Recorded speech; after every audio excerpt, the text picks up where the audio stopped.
আসসালামু আলাইকুম। শুনছেন সংবাদ শিরোনাম। ব্রাহ্মণবাড়িয়া একদিনে 4 অজ্ঞাত মরদেহ উদ্ধার। এখন শুনবেন বিস্তারিত।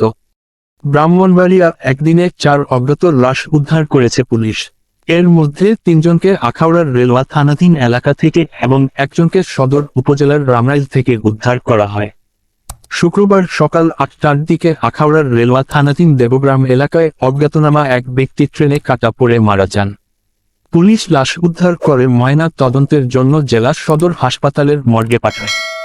একই দিন দুপুরে সদর হাসপাতালের চিকিৎসাধীন অবস্থায় মারা যান অজ্ঞাত এক নারী। গত 10ই আগস্ট ব্রাহ্মণবাড়িয়া পৌরসভার ভাতঘর আতকাপাড়া এলাকায় ট্রেনের ধাক্কায় তিনি গুরুতর আহত হন। এছাড়া বৃহস্পতিবার সকাল 8টার দিকে আখড়া রেলওয়ে স্টেশনের 2 নম্বর প্ল্যাটফর্মে অসুস্থ হয়ে মারা যান অজ্ঞাত এক বৃদ্ধ। তাকেও ময়নাতদন্তের জন্য মর্গে পাঠানো হয়েছে।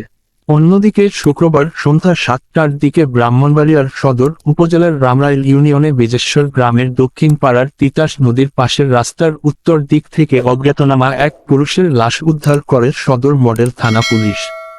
আখাউড়ার রেলওয়া থানার ভারপ্রাপ্ত কর্মকর্তা SM শফিকুল ইসলাম জানান, উদ্ধার হওয়া 3টি লাশ মর্গে রাখা হয়েছে।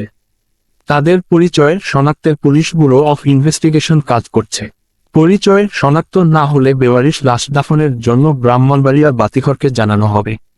একইভাবে সদর মডেল থানার ভারপ্রাপ্ত কর্মকর্তা মোহাম্মদ মোজাফফর হোসেন জানান, সদর উপজেলার রামরাইল থেকে উদ্ধার হওয়া লাশটিও মর্গে রাখা হয়েছে।